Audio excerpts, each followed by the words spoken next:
Welcome to our second session of the day, Regional Labour Markets Preparing for the Future. In it, experts will explore the impacts of demographic, digital and green transition on European labour markets, using territorial evidence to paint different scenarios for 2035. With Europe's aging population, accelerated digital transformation and ambitious green goals, regions face diverse challenges, including skill shortages, regional inequalities, and shifts in job security. This session aims to provide insights into the resilience of regional labour markets and discuss strategies for preparing the workforce for these multi-phased transitions. Our goal will be to analyze the evolving nature of work, skill gaps, labour mobility, and the role of labour market policies in promoting inclusive growth. Bringing together different perspectives on the future of regional labour markets, the session aims to take a look closer to the potential future of futures as different scenarios are possible, indeed, and we will see this in the later presentation. We'd like to include you as well, so you may use Slido, you can propose questions already. We're going to pick the most interesting ones. There's also a survey for you. If you haven't filled it out yet, you can do so. It's a very quick one, and thank you very much for that as well. Our guests in the session are Neysan Kabirpour, Deputy Head of EU Services at Prognos' Brussels office, where he leads the socio-economic policy and cohesion portfolio. At Prognos, his focus lies in economic analysis and policy evaluation, especially in the context of labour market issues related to the triple transition, so the green, demographic and digital one. He is currently project lead for the ESPON study on overlapping crises reshaping the future of regional labour markets, which assesses the impact of the triple transition on regional labour markets. Welcome.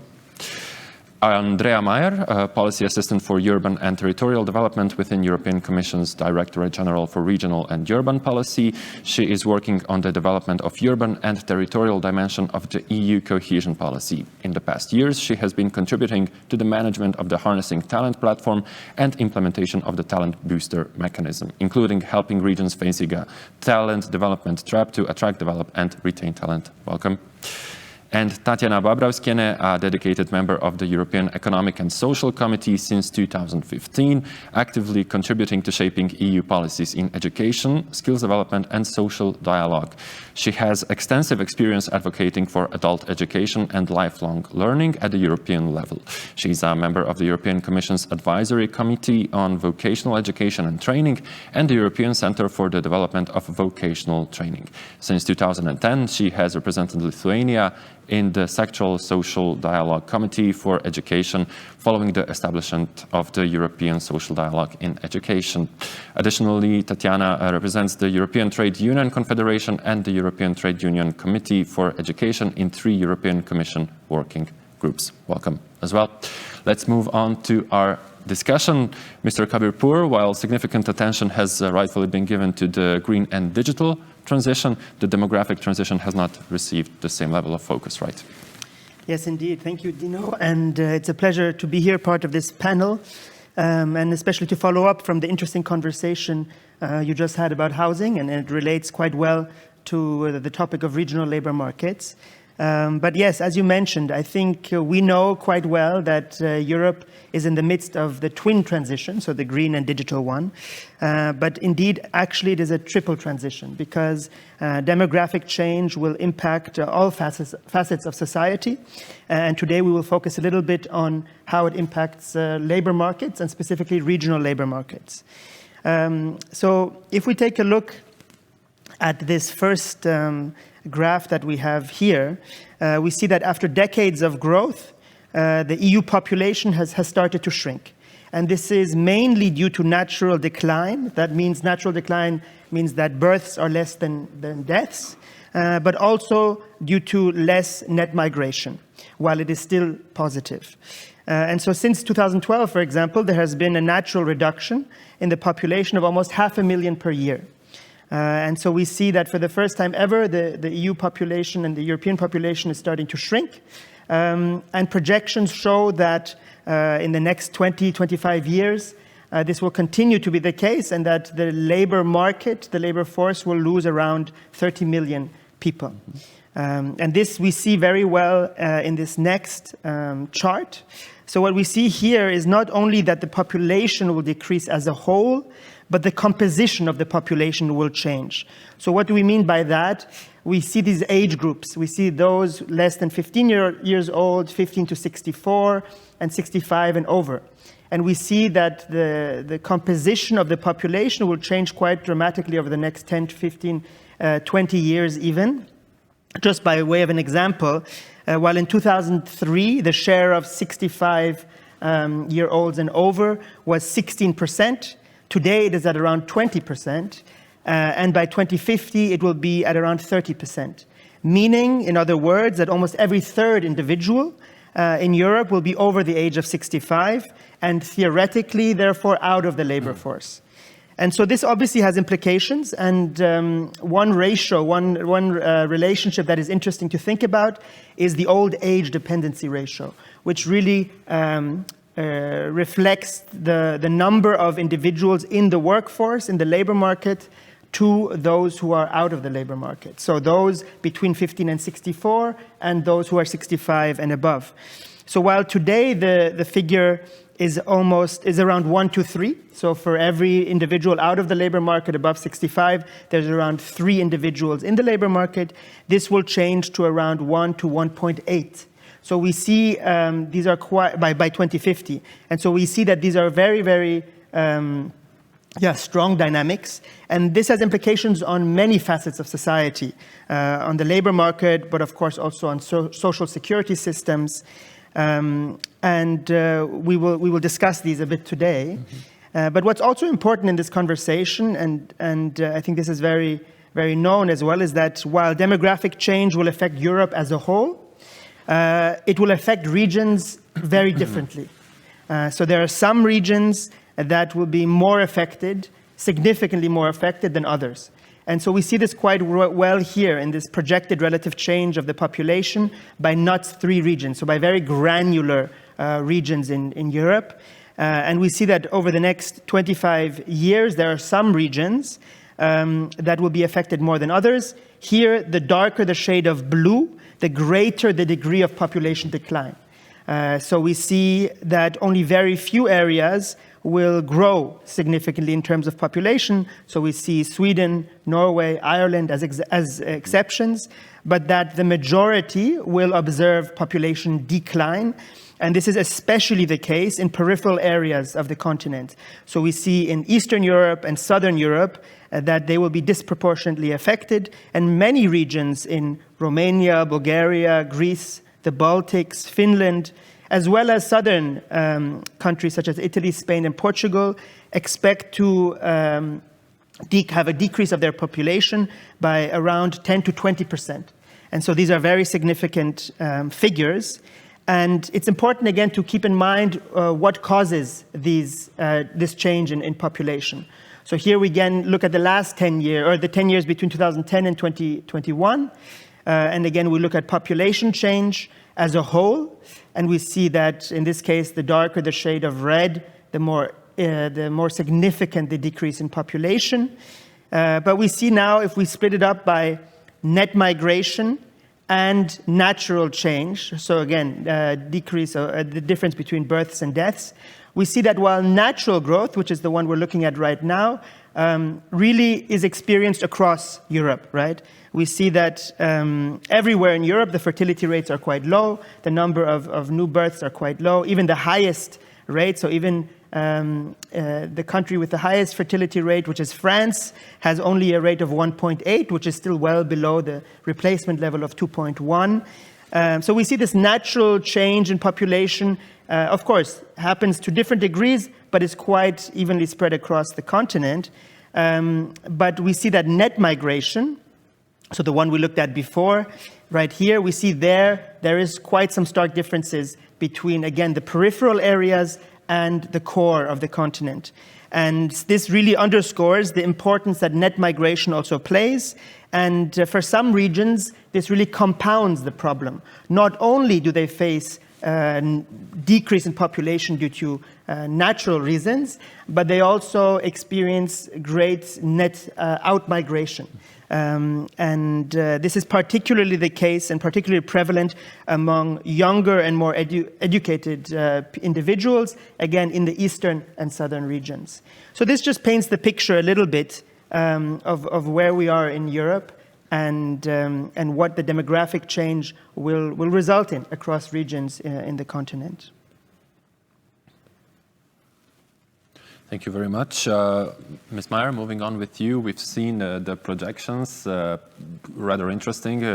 I should put it like this, not to shape anyone's opinion right now. They are indeed very, very, very different when it comes to different regions as well.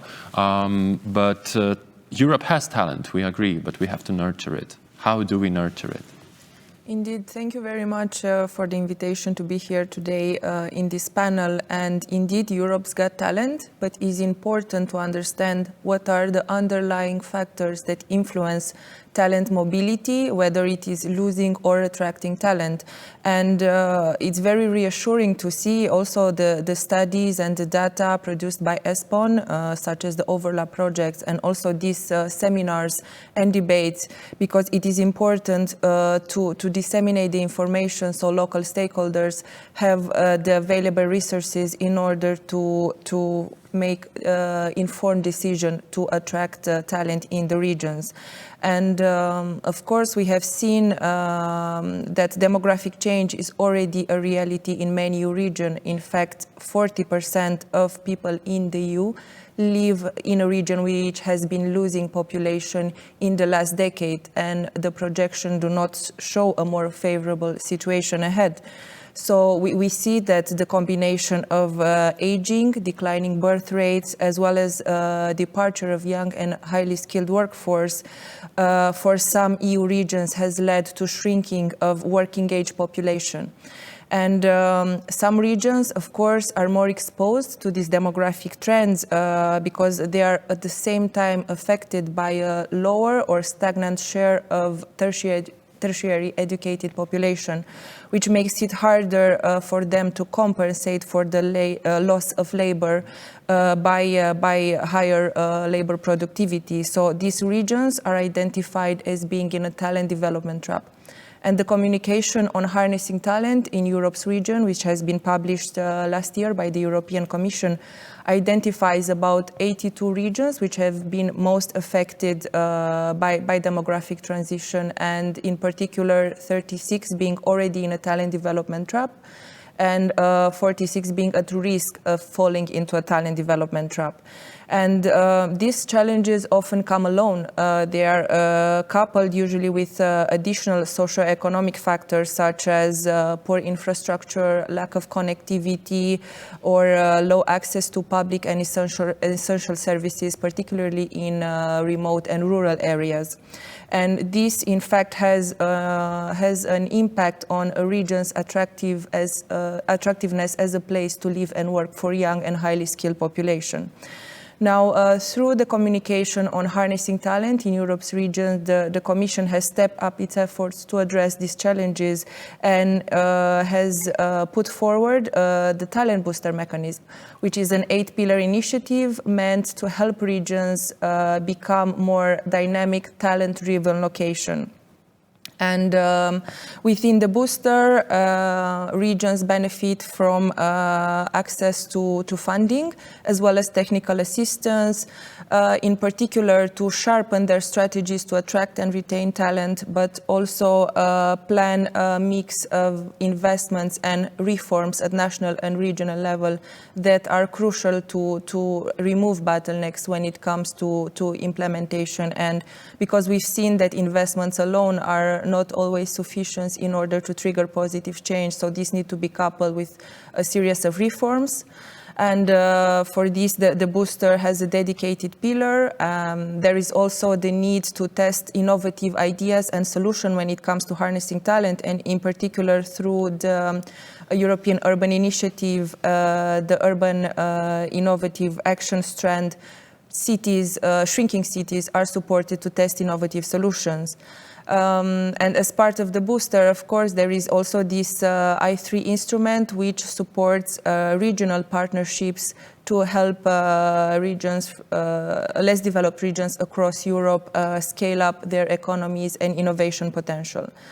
But this, of course, is very much supported by available cohesion policy funding, because funds are already there, available for member states to invest in provision of essential public services, such as education and healthcare, to plan interventions for upskilling and reskilling, and to ensure digital and physical connectivity of their territories. And the core of our work with the Talent Booster mechanism is to help this region optimize the use of cohesion policy funding in order to better tackle demographic and also talent attraction issues. And here I would maybe also go back to the booster, because it's important also to share the knowledge and to share solutions that have already been working in the territories, and the booster has an important knowledge sharing and dissemination component.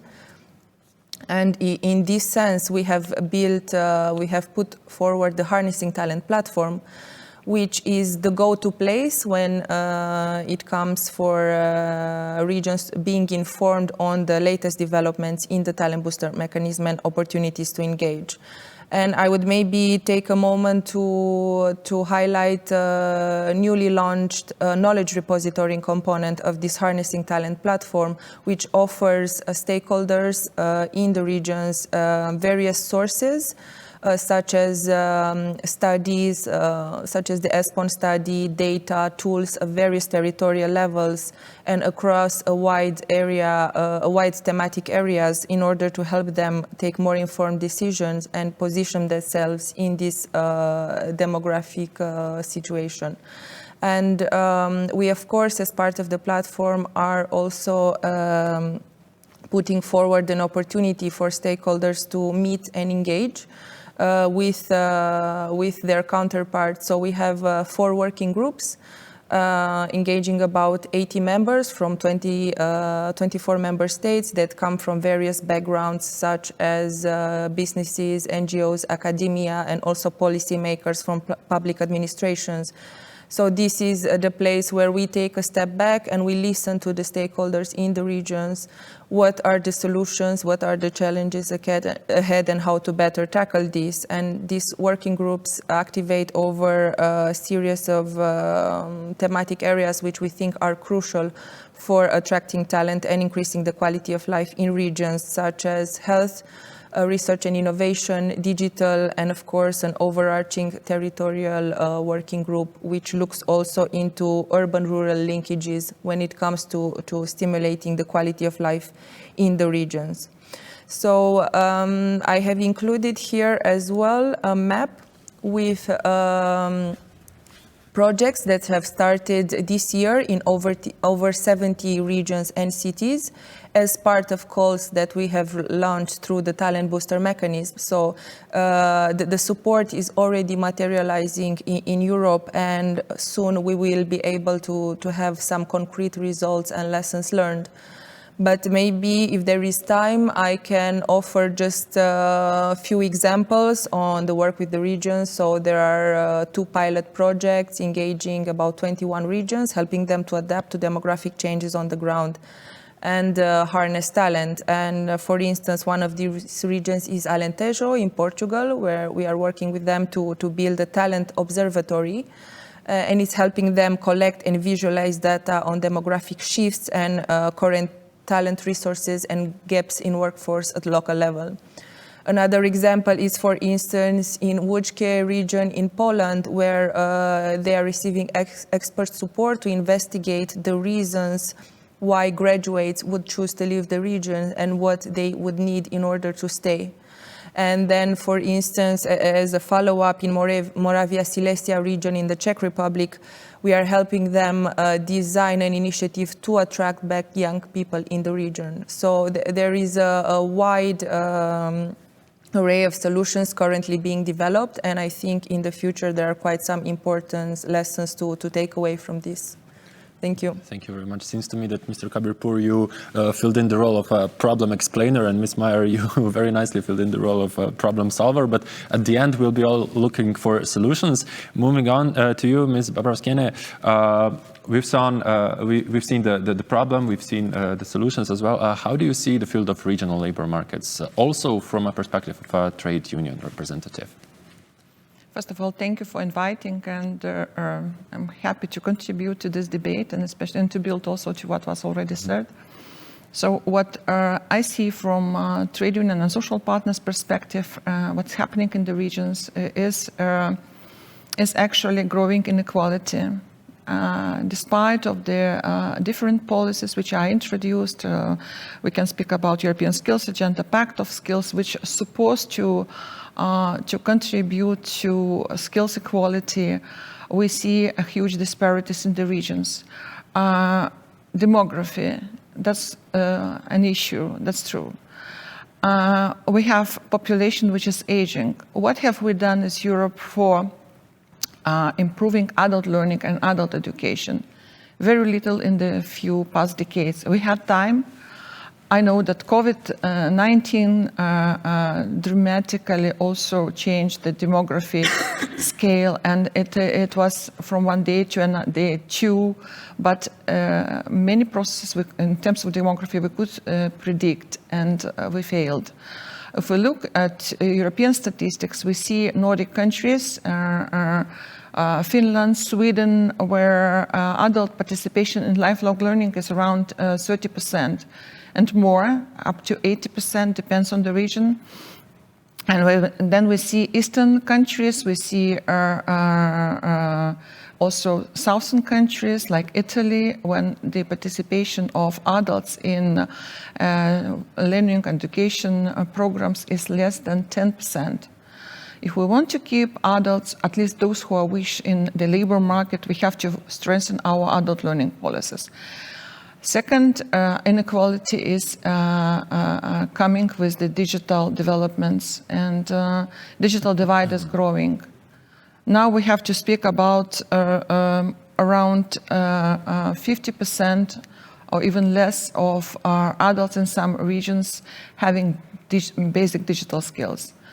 This is very, very low, and if we see that in connection with the adult learning policy, we see that those adults in the regions, in disadvantaged regions, who could take some digital training courses, online courses, due to low connectivity, due to lack of basic digital skills, cannot take this opportunity.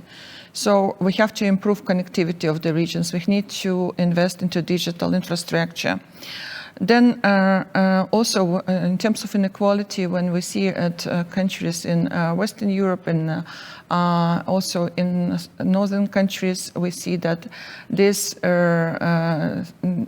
percentage and the rate of people with basic digital skills is around 80%. So again, we see huge inequality. Another issue maybe is skills mismatches. We know, and probably we hear all the time the same issue, that 40% of employers are reporting to whatever national authorities, also at European level, that they have difficulties in filling vacancies due to skill mismatches, particularly to STEM, to healthcare, ICT sectors. At the same time, we see other regions where our workers, and these regions are really not disadvantaged regions, are underemployed or employed in roles that do not utilize their qualifications. It means that they're overqualified to do this job, but because of the wages, they choose these regions. So maybe we need also to do some logistical exercise and see how we can strengthen the services as consultation and guidance to provide these workers with the knowledge where they can better utilize their skills. And maybe the last thing in the component of inequalities is use disparities. It's not only adults, but also young people are suffering in disadvantaged regions. Now businesses move to and invest into disadvantaged region. They're encouraged to do that. There are a lot of opportunities. However, young people who are living there don't have any opportunity to access vocational education and training, apprentices programs, to fill their vacancies which are possibly will be developed due to development of these businesses. So we have to invest into the vocational education and training, and do that also rapidly, and not just speak about the importance of apprenticeships, but also implement apprenticeship schemes. Then migration may be another issue, but it's another block of huge problems we are experiencing. So we know that this significantly impacts the distribution of skills across EU regions, but yet it reveals deep inequalities in labor markets and education systems. So we see first also in these migration issues limitation, the fragmentation, that maybe that would be the right word. When at the beginning of the war, Ukrainians moved to the neighboring countries, and these countries were the Ukrainian neighbors were also my country, Lithuania. I'm coming from Lithuania, Poland, also Romania. They were welcomed, they were supported, and also education system tried to adjust to their needs, and we provided in Lithuania, and I know the same in Poland, the language courses immediately for all the refugees. However, now we see the tendency that they move to the Western countries mainly. We can see to France, to Germany as well, because of the salaries, because the wages are higher there, and they move for these particular reasons, but also many other small elements why they choose this. Then we have to think about something which is more, let's say, sustainable, that when migration policy, because it's something that we cannot predict. We can say now it works, but let's say 1-2 months we see that the situation is changing. Automation versus migration. We know that this is also what is happening in the regions, but here again, we feel a huge skills gap on who is playing these technical roles. We need skilled people there in these areas. So automation either lacks feasibility or remains cost prohibitive. So we see that also put pressure on the wages, and it might reduce the financial incentives for skilled migrants. Yeah, they say that this is something that is happening in this region is automation. So probably we can move to another region. So when we speak about complementary strategies, we have to rethink whether automation and migration are really complementary. And disparities in regional attractiveness, because it's something what is maybe sums up all what we were saying before. When we see the disadvantaged regions, and say the reasons why they are not attractive. We speak about Eastern Europe, we speak about Southern Europe, and why Northern Europe and Western Europe are attractive. And because they benefit from stronger economies, that's obvious, from better infrastructure, from also better salaries, so they can attract professionals, they can attract talent very easily and successfully. And also, in terms of inequality, we see here skills migration inequality. So migration is working, but inequality is growing.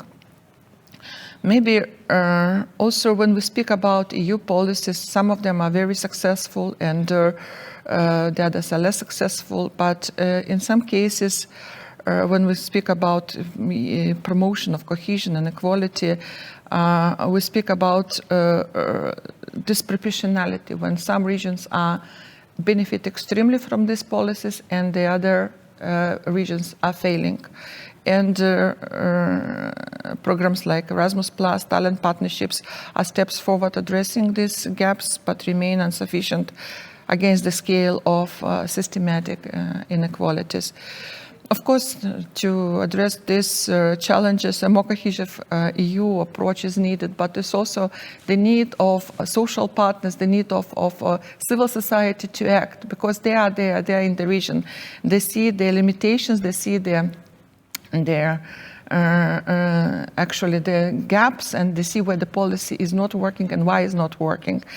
And I know in this slide the perception of trade unions as they are fighters, and they are fighters, and you see a lot of demonstrations, protest actions and strikes, and sometimes we're disrupted by the acts, but this is legal acts. They all are legal acts, and maybe this is the last step to take when they're demanding their better working conditions and higher salaries. And also on the positive side, I want to say, and I want to give you interesting examples and maybe also inspiring examples. For example, in Italy, the strategy protecting migrant workers and promoting skills development, Italian trade union CGL established a program like Solidarietà Lavoro. My Italian is not so good, but it's Solidarity and Work, to support migrant workers. And this initiative includes legal aid, language classes, and vocational training to enhance employability by addressing exploitation and promoting fair wages. CGL fosters inclusion and reduces disparities in the labor market. Sweden, it's also union-led upskilling initiatives. Swedish trade unions, particularly in the industrial sector, have collaborated with employers to develop extensive upskilling programs, and these initiatives target both local workers and migrants, focusing on digital skills and green technology. So their success demonstrates how social dialogue can create equitable pathways for labor market integration, both for locals and for migrants.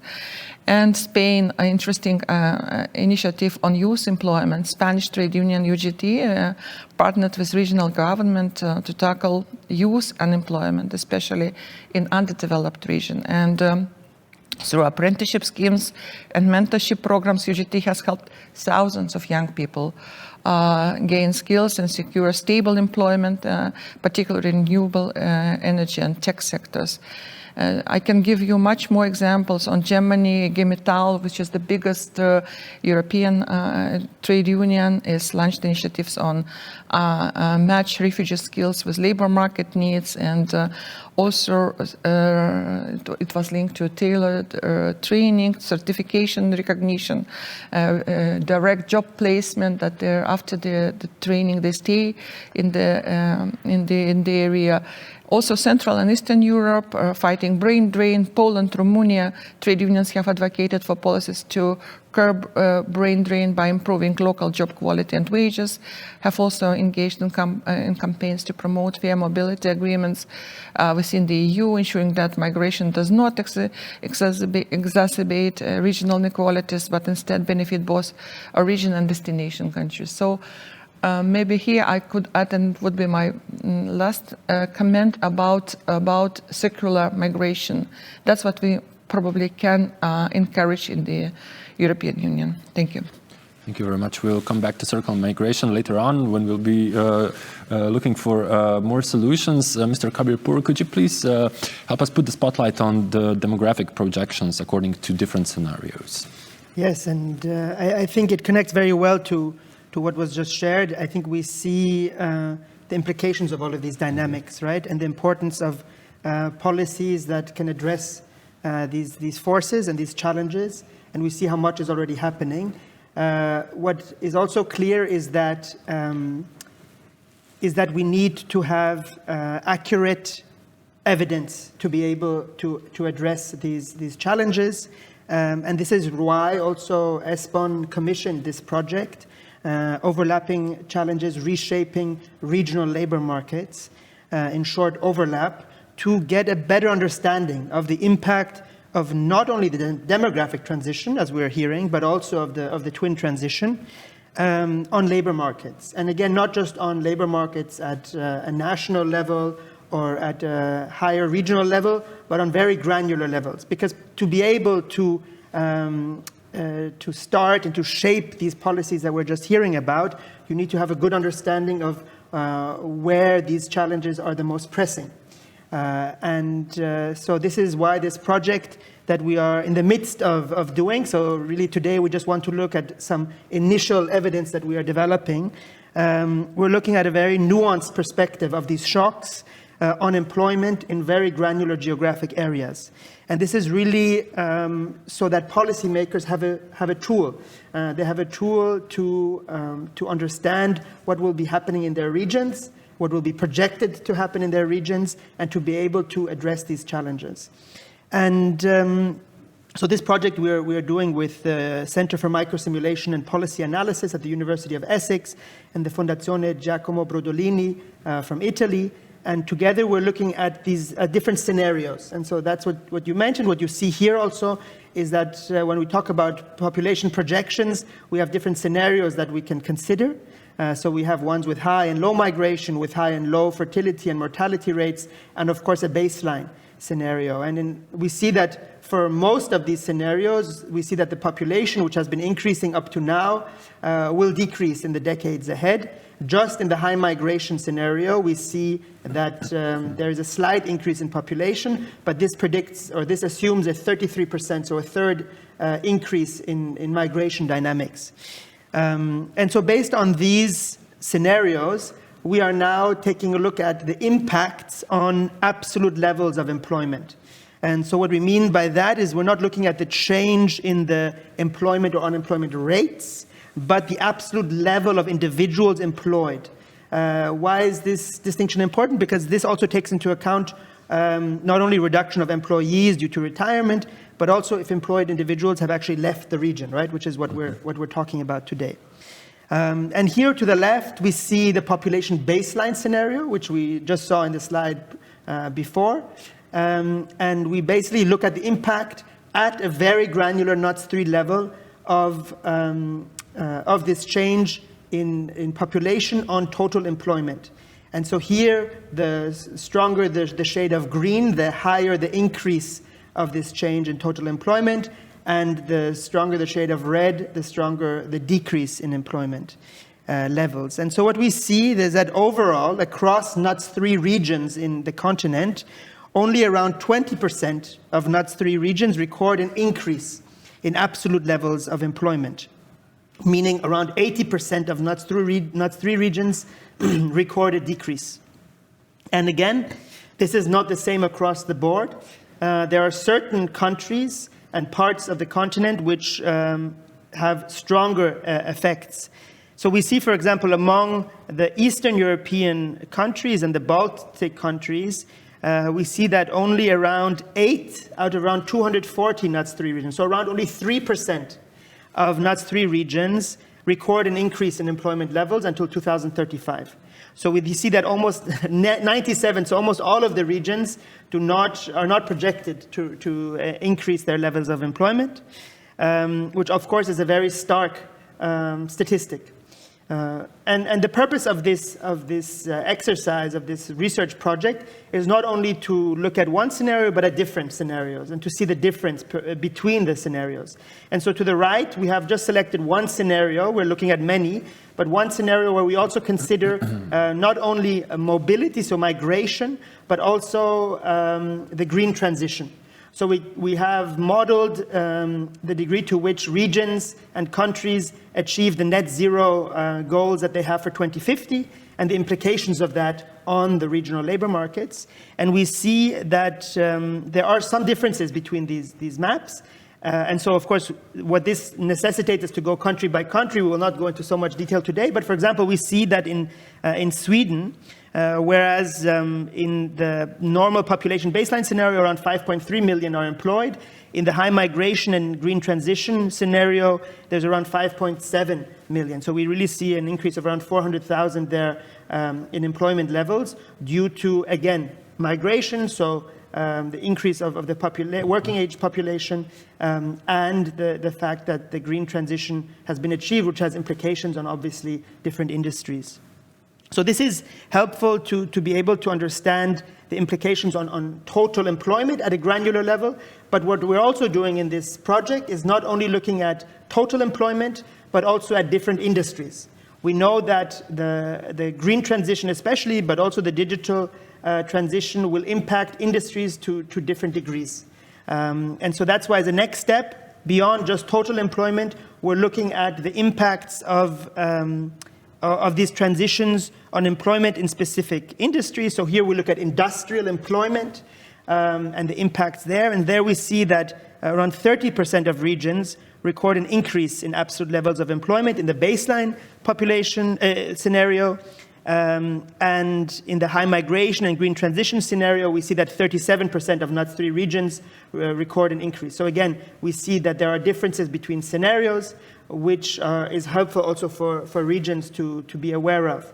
And then just as in another example, we're looking at many different industries, but just to highlight a final one, to then see, apart from industrial employment, we also see the percentage change in employment in professional services.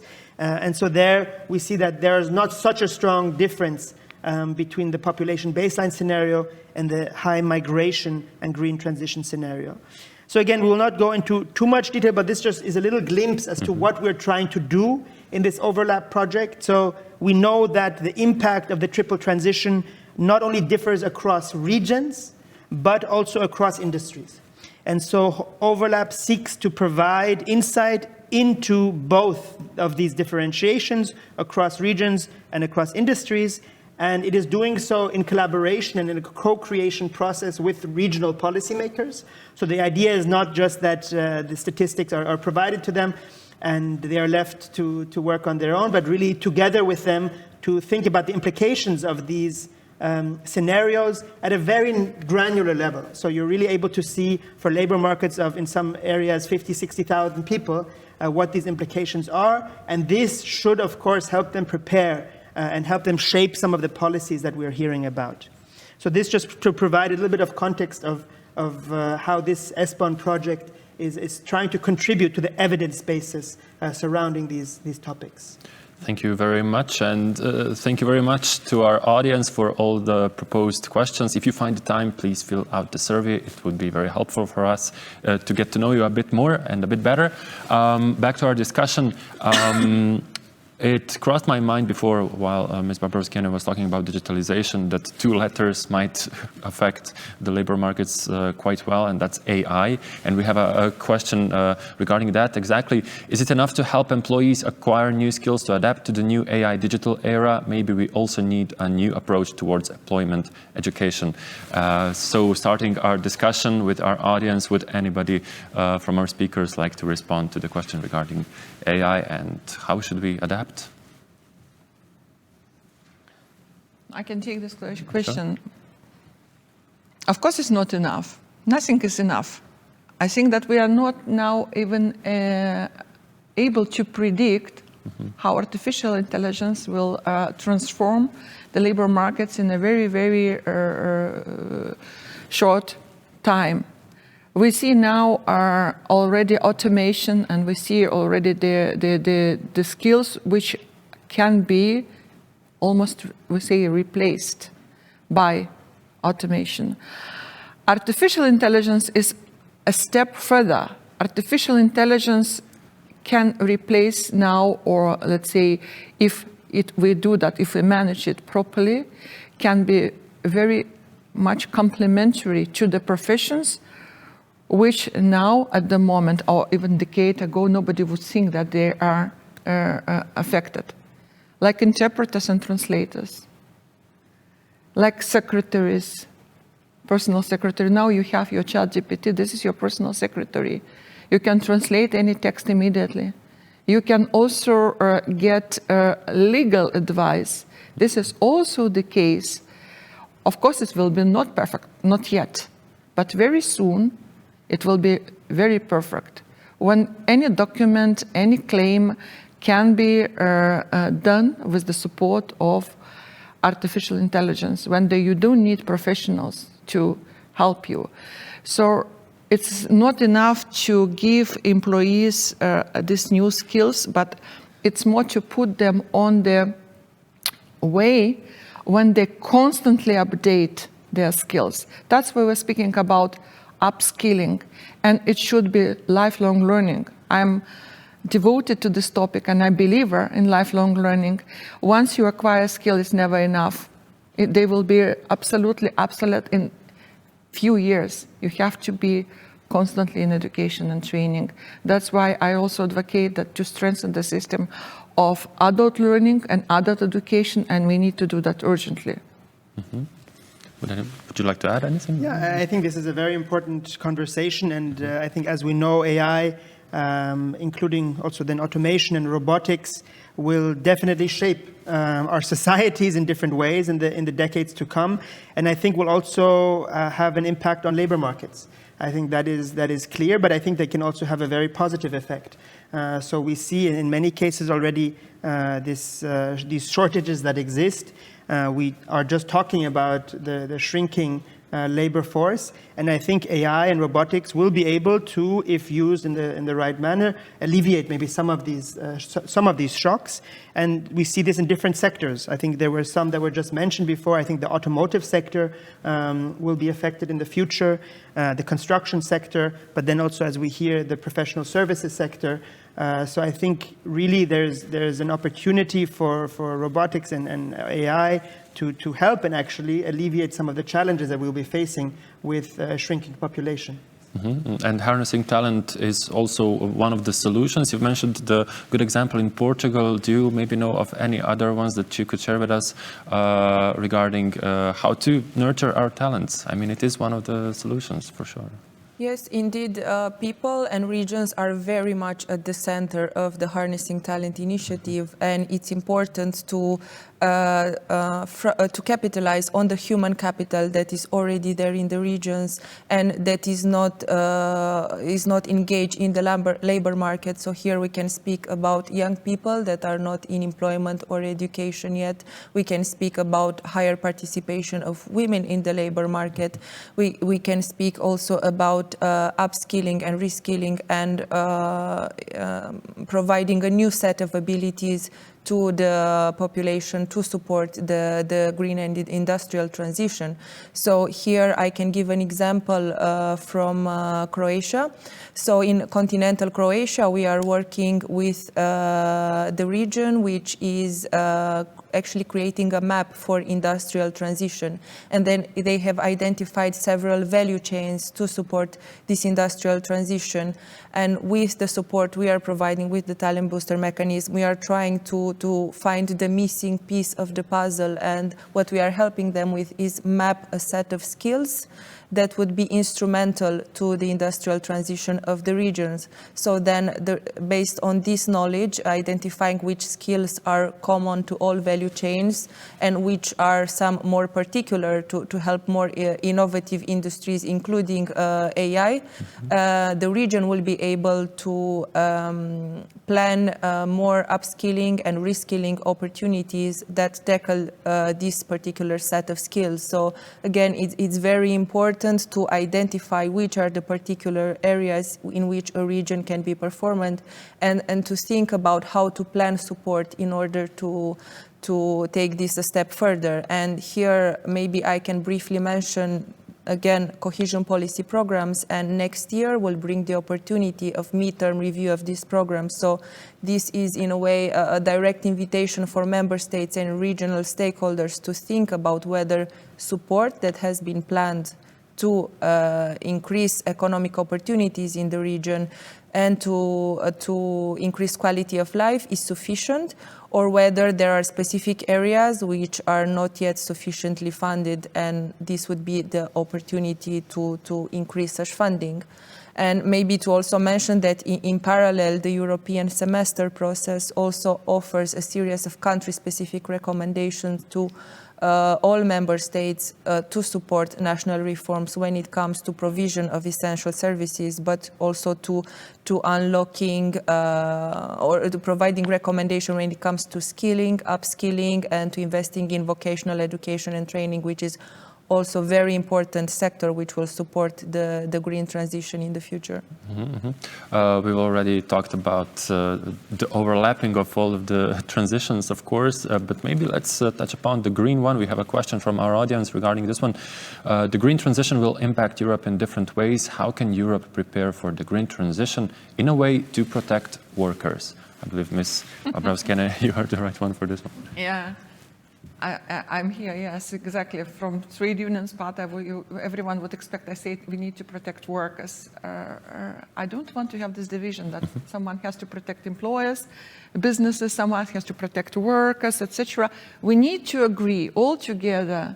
This is our agenda on the table. We need green transition.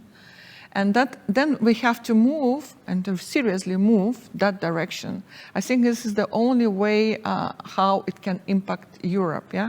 But we also have to be inspirational example to the other continents. Now we argue a lot that we are in Europe, make a lot of efforts. What about China? What about United States? No, we shouldn't look at them. We should move and implement what we agreed. And it should, I think it should be like a social agreement. Green Deal should be social agreement where we all agree that we are moving forward. And of course, leaving no one behind, neither employer, worker, or any person. And coming for country-specific recommendation, maybe we need to move to region-specific recommendations if we speak about regions, because one size doesn't fit all. And when you give the recommendation to the whole country, it's not necessarily reflecting the situation in the regions, different regions of this country. So maybe it's a next step would be from the Commission also to think about the other instrument, which is tackling directly regions. Would anybody like to add anything? Yes, I can briefly add here because the country-specific recommendations have also a particular focus on regions with a dedicated annex on this, and these often translate on specific type of recommendation targeting regions as well. And we have been, of course, also reassured by the guidelines of the new president of the European Commission that regions very much remain at the center of our policy. Thank you very much. Yeah, and I think what we see is that in many places, good solutions are being developed. So I think one question is also how can these solutions and these ideas be shared in a systematic way? And so I think there we have different solutions also offered by the European Commission. So we have the Just Transition Fund, which obviously, and the Just Transition Platform, which is obviously there to also share and disseminate these ideas of how to approach this green transition. But then also we have an upcoming European Fair Transition Observatory that will be launched by the European Commission, which will look at both the statistics and the data regarding this transition, this fair transition, because that's what this is about, as well as specific policies that are working in certain regions, which then can be used and learned from for other regions. So I think also how can we benefit from everything that is already happening? And I think there a good system for knowledge sharing and dissemination is very important. Balance in life is good in general, I believe we agree, but when it comes to labor markets, maybe the balance between the free movement of people and the right to stay is quite important. How do we balance that? Circular migration. That's the only thing I think. Okay. That we have to not to keep that young people saying, yeah, you have to stay here. Maybe in 1 year and 2 we will build here a vocational education school and etc. Organize your training here. It's more about let them go and encourage them to return back, and that is circular economy. They go to somewhere, they study there, they gain experience, and with this baggage they come back home also, because they are self-confident, they learned a lot. It's like Erasmus, yeah. Erasmus Plus is very successful program. Maybe we need Erasmus Plus also in the labor market when they are going there and gaining their not only knowledge but also cultural experience, also develop their citizenship as educational citizens. So it would be I think, fantastic idea. So maybe we should encourage that more. Moving on to our final remarks. So if I would ask you about the future of work, you would say that circular migration is one of the answers. Yes, because the labor market is more and more dynamic. I think in the future, that would be the way how we will be solving the skills gap issues in different regions. Thank you very much. Ms. Meyer, any interesting events coming up within the Harnessing Talent platform? Anything we should keep in mind? Yes, of course. I would take this opportunity to promote an event that we will be organizing in March 2025. It is the second major event under Harnessing Talent platform. And we will try there to bring the beneficiaries of the Talent Booster mechanism, so the cities and regions already engaged in the process, to exchange on the solutions developed so far, but also on what is needed to plan ahead in order to equip all regions of Europe to offer the right to stay to their citizens. And maybe also pointing a bit to these questions that the single market, of course, is one of the core principles of the EU, and freedom of movement for people and goods is, of course, a fundamental freedom. But the right to stay is not here to tell people to stay in their regions, but is rather to offer those regions which are less developed the opportunity to engage in the single market, the ability to provide essential services and economic activities that are sufficient to attract new people or to offer possibility for the young people to stay. So it's about ensuring a level playing field. So this will be also very much part of the debate in our Talent Booster Mechanism in Action event. So here we will also inform about new initiatives that are offered by the Commission, and they are there for regions to help them harness talent. And I encourage you to subscribe to our newsletter on the Harnessing Talent platform, where we will soon publish more information about this upcoming event. Thank you. So save the date, 18th of March 2025. Mr. Kabirpour, let's touch upon the Overlap project once again. How would you sum up its importance? Yes, I think as we can see from this discussion, especially this discussion also on the right to stay, which has gained momentum in the last months.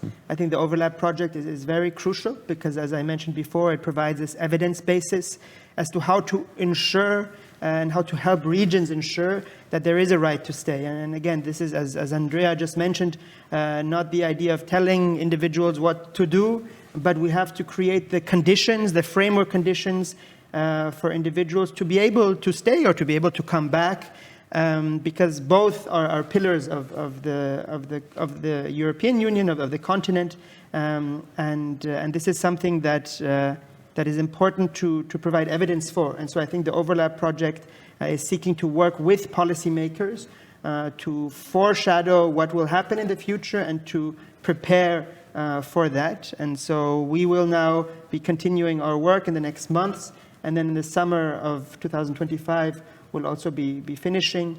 And so we're excited for the results, and we're excited to also see how this connects to other ESPON projects. And I think before this session, we had a session on housing, which is obviously very important for this conversation also about labor markets. And I think after this session, we're talking about services, and I think that is essential for everything we're talking about here. For the ability to stay in your region or to live somewhere, you have to have access to services. Of course, employment is very important, but there's a host of other services, essential services, that regions need to make sure that they have in place for individuals and families to want to stay and to be able to stay in their regions. Thank you very much to all of our panelists, and thank you to our audience for being a part of this very important discussion, as all of these here today are. We are going to move on with our third session in a few minutes, focusing on small places and lagging regions. Thank you for being here with us. Goodbye.